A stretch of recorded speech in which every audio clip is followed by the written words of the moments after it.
Hey guys, this is part 1 of my 9.1 Havoc Demon Hunter PvP guide. In this part I'll be explaining all Demon Hunter abilities and also show you how you should be using them in specific scenarios. Let's get right into it.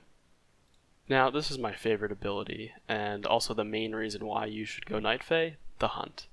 So not only does it do insane instant damage, insane dot damage, but it also lets you duel people better because of the healing effect. So not only that too, but sometimes if you just get a lucky crit, you can just one-shot people. So use this on goes and ideally try to be in metamorphosis form before using it. The extra haste for metamorphosis makes the hunt dot damage stronger. And also make sure that the enemy doesn't have any small defenses up, like Greater Fade on Holy Priests, or try to keep them stunned before hunting them. Another trick which is tough to pull off is fake casting the hunt. So there's actually a macro you can use which will let you recast the ability to cancel it. And this can be great to trick people into using their defenses on nothing. I once did this, unfortunately I don't have the recording, but a hunter turtled and I just canceled the hunt and his turtle was down, and hunters are pretty squishy without that, so he died shortly after. Also, I'll be putting all of the macros in the description, so feel free to take a look there. You can just copy and paste them if you want to use any of them. It definitely feels very satisfying when this works, and it would be most useful in a game where the enemy has a healer on their team. It might not be worth, if they have double DPS in a 2v2 arena, for example, to fake cast the hunt. You're just going to die too fast, so keep that in mind as well. Also, this ability hits everyone in your path with the dot, so if you can hit multiple targets with your hunt, try doing that if it's a good situation and you're not going to break any essential CCs. Metamorphosis is a really fun one, and this essentially transforms you into an absolute beast for 30 seconds. So use this during a go and try not to get CC'd too much while you have this up, just sticking on the kill target as much as possible in most cases. But remember, if you see a rep pally with his cooldowns up, you might just want to run. It doesn't mention it in the tooltip, but this spell takes a couple of seconds for you to fly into the air and then land, and during this brief window you're actually immune to all damage and all CC, so you can look cool while also dodging some heavy damaging abilities or CC this way. You can also macro metamorphosis, so it activates with one button press at the location of your mouse instead of requiring a click. Demon's Bite is your main fury generator. Use this whenever you're in melee range and you have nothing else to use. Chaos Strike is your bread and butter fury spender. Use this whenever you're at or near your fury cap. Blade Dance is a standard part of your rotation, and you should essentially use this off cooldown, especially with all the talents which make it stronger, which most people go for. With the legendary Chaos Theory, I like to try and have almost full fury when using Blade Dance. This way, if I do get that proc, I can shred the enemy by spamming my Chaos Strike. Also note that haste reduces the cooldown of Blade Dance. I-Beam is a fairly strong ability with a short cooldown. It's great if you can hit multiple targets with this, but it also does a ton of damage just single target. There's also some synergies you can get with certain talents and conduits, and also it gives you some haste after you use it, so keep that in mind for things like the hunt's dot damage, or just spamming your Chaos Strikes. Immolation Aura is a pretty weak AoE spell, but it should generally be part of your rotation when you have nothing else up pretty much. It also does generate that 20 Fury, and it should be used off cooldown.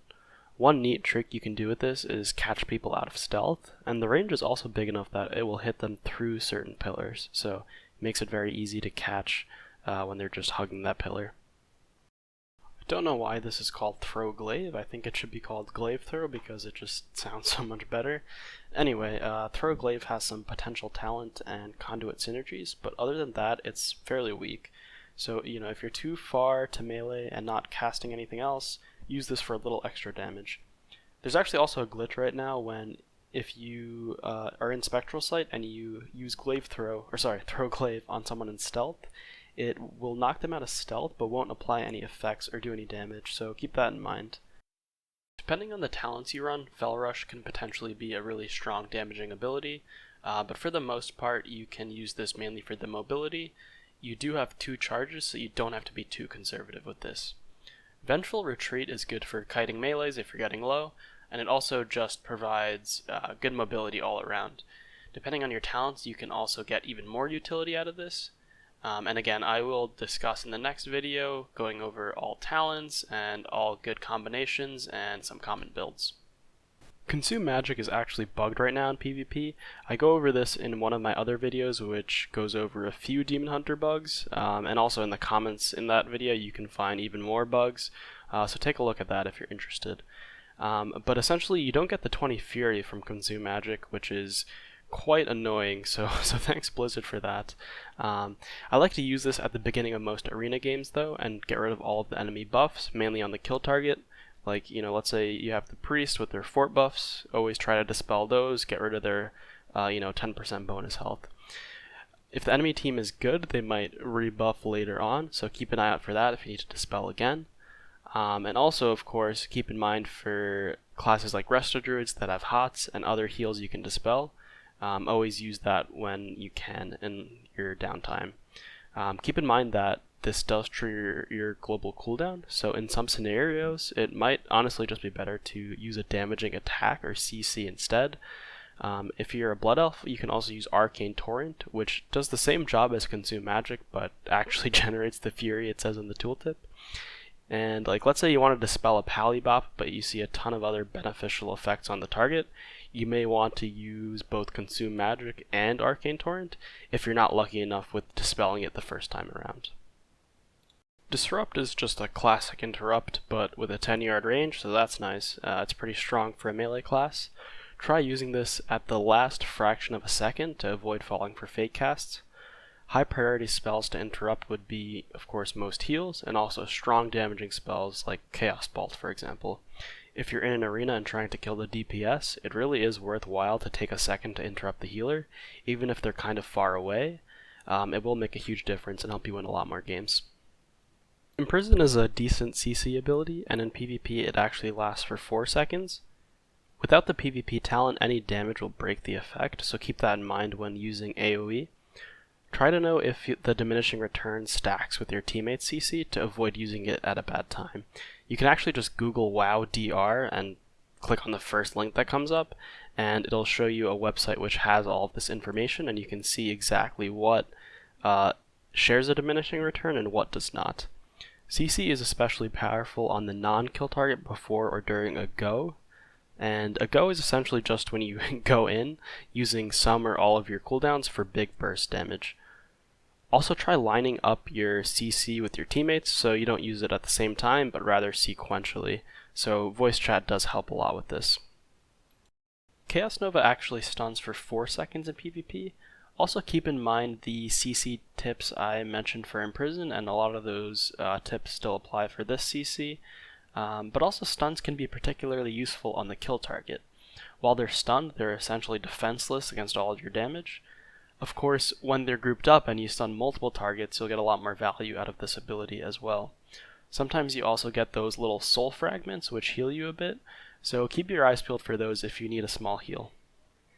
So most Demon Hunters will be Night Fae for PvP, mainly for the hunt, so I'll be going over Soul Shape here. This is a good mobility spell, which you can also use while rooted. Demon Hunters already have a lot of mobility, of course, but when you need it and have nothing else up, this will come in handy. Spectral Sight lets you see all nearby stealthies, so you should try to use this at the beginning of most arena games if there's someone in stealth, and you can potentially catch them out. Keep in mind that most high-rated players will be able to avoid this. For example, a rogue can simply just LOS and hide behind a pillar, or get their teammate to hit you, or they can shadow step and sap you. The Immolation Aura trick I mentioned earlier actually might be helpful in this case because you can catch more people. You can also hit them through that pillar as I mentioned, and you can hit multiple people at once. Also be sure to use this mid-arena if someone re-stealths, since you want to avoid being hit by the stealth openers whenever possible. You probably won't need to use this taunt very often, but there is actually one scenario where it comes in handy. If you're fighting a class that can re-stealth, such as a rogue, taunts keep them in combat. So let's say your throw glaive is down and the rogue is about to get away and re-stealth, you can taunt them to keep them in combat a little bit longer. Glide is a fun one. You can single jump and glide, double jump and glide, or glide in midair while falling. I've heard that you can actually move faster by single jumping and gliding, but I haven't confirmed this, and I honestly don't think it's really worth the time or effort. So yeah, just a random cool ability. Double jump is, well, double jump. I guess it gives you some style points. Chaos Brand is just a standard damage boost passive, so this works with chaos damage as well, so that's something that you should know. Demonic Wards is a pretty cool passive. It's nice to have this damage reduction against casters, although I feel like they still one-shot me anyway. Mastery is not your stat of choice, and this one's pretty straightforward, so I won't waste any time on it. I'll be talking more about stat priority and gear in a future part of this guide. Shattered Souls can come in handy for a nice heal after a kill, but this isn't too significant in arenas, at least, since the game is usually over after one person dies. But hey, if you can get the soul and you're nearby with low health, you should always grab it. Blur is your main defensive, which excels against all non-casters, but of course the 20% damage reduction is also helpful against mitigating really any kind of damage. The 1 minute cooldown makes it especially useful since most classes have their offensive cooldowns every 2 to 3 minutes. You should always aim to line this up with your enemy's offensive cooldowns, but with the cooldown being so short, you'll also have it in other situations when you're in a pinch, like let's say your healer is stuck in a CC chain and you're getting low. Keep in mind that some enemy offensives, like ret pallies, are not only mostly spell damage, but also they're just too dangerous, honestly. So you're better off just running until those cooldowns run out. Another small tip is to backpedal if you're fighting a melee opponent. This is the only time I would advocate for backpedaling, and you won't get that 50% dodge while strafing, so just stay directly in front of them and you should be good to go. In PvP, Darkness actually gives you a 50% chance to avoid all damage. I like to macro this cooldown so it says it in party chat or /yell so that it alerts my party members when I use it, especially if I'm doing arenas without voice chat. Try to use this not only to save yourself if you're taking a lot of damage, but also to save your teammates when they're in a rough spot. That's it for this part. The next part will cover talents and conduits, so please feel free to subscribe and drop a like if you enjoyed this video. Thank you for watching.